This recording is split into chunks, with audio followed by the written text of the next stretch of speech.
Hello everyone! Kamusta ang lahat? At kamusta ang mga bougainvillea plants nyo? It's Michael here and welcome back to my channel. Nalalapit na naman ang blooming season ng bougainvillea, and are your bougainvillea plants ready na? At ready na din ba kayo? Before we go to our main topic, syempre last time naipakita ko yung 2 weeks update ng aking bougainvillea activity. Now, ito na sila after a month. Nakikita nyo naman yung sobrang laki ng pagbabago. Sobrang layo, diba? From the time na na-hard prune sila. Lahat sila ay sobrang lush at nakakatuwa dahil unti-unti na namang nagkakaroon ng buhay ang mini bougainvillea garden ko. And kung hindi nyo pa napapanood yung video na iyon, you better watch that guys para may idea kayo kung saan ako nanggagaling. This is so amazing. Kung mapapansin nyo na sobrang dami na ng dahon at sanga nila, I am thinking again na i-prune sila in a second time around dahil ang goal ko is mas dumami pa ang kanilang mga sanga. And with this, it will also help the plant grow even more kasi mas magiging lush siya in time sa blooming season. And at the same time, magiging ready na din sila sa paglalabas ng bulaklak. Remember guys na the more we prune or trim our boogies, the more na mas magiging masaya sila at mas gaganda pa dahil mas madaming sanga ang pwedeng paglabasan ng bracts. At huwag kayong mag-alala sa pruning kasi hindi naman mamamatay ang boogies, but in fact, mas gusto nila yung pagpuprune. From my previous videos, I shared with you yung mga activities ko for boogies like the bougainvillea clearing projects, which is also helpful para sa nalalapit na blooming season. Kaya naman today is a continuation ng activity na yon in preparation sa blooming season ng boogies. And here I am again, seryoso sa bagay-bagay dahil nakafocus ako na hindi matinikan ng boogies dahil masakit matusok ng tinik.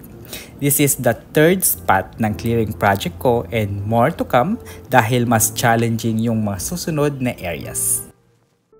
But for now, chill muna tayo sa pagwawalis ng area para naman magmukhang malinis ang boogie garden.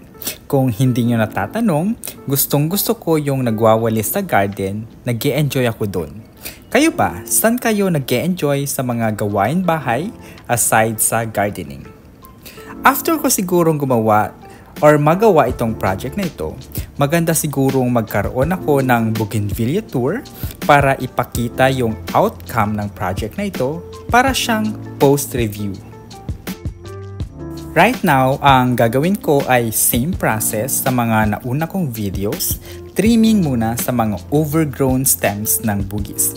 Now ko lang na-realize na hindi din pala maganda pag sobrang haba ng mga sanga ng boogies dahil aside sa hassle siya, every time na nagdidilig ako, mahirap din silang ayusin sa kanilang pwesto. At medyo nangangain din ng space dahil pwedeng kahit saang direction sila pumunta. At bago tayo magpatuloy, I would like to take this opportunity na magpasalamat sa aking mga viewers na matiyagang nanonood sa current at past videos ko. Maraming salamat po.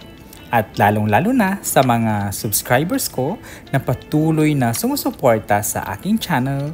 Thank you so much! And if hindi ka pa nakasubscribe at bago ka lang sa channel ko, kindly click the subscribe button para maging updated ka sa latest at sa mga susunod na videos ko about bougainvillea. As you can see, nilalagay ko na yung mga ibang boogies na hindi na kailangan ng next level activity dahil naayos ko na sila before. And isa sa mga pag-aayos na ginagawa ko is aside sa trimming is checking yung boogies if may sign ng pag-orange yung mga stems.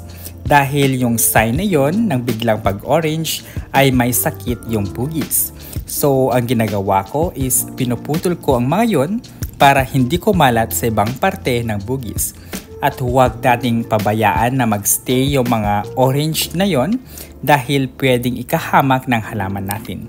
Mapapansin nyo, malalanta na lang bigla yung stem at yon ay mamamatay pag hindi natanggal agad-agad. Sa previous episode ko din, naibahagi ko yung combinations na ginagawa ko sa mga bougainvillea.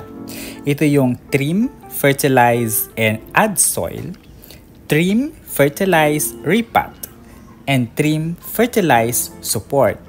Now, ang gagawin ko is to apply ang mga combinations na yon dito sa next activity na gagawin ko. It is really important to check our bougainvillea plants from time to time kahit na yung mga bougainvillea plants natin ay hindi maselan. Unlike sa ibang halaman na meron dito sa bahay gaya ng Vanda orchids, yung mga bugis kasi kahit na iwan mo dyan, mabubuhay at mabubuhay sila basta tadidiligan sila once in a while. Pero kahit na hindi sila maselan, they also need an extra care. And one of the ways to make them happy and cared is to prune them. Fertilize them once in a while and make sure they receive enough water even though bugis doesn't want to be watered frequently. And by making the effort, care, and love in return, yung mga bugis natin ay maglalabas ng madaming flowers. Kaya naman, as much as possible, we give them the best for our bougainvillea. But for now, tatapusin ko muna itong ginagawa kong activity. Kaya dyan lang kayo.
So there you have it guys.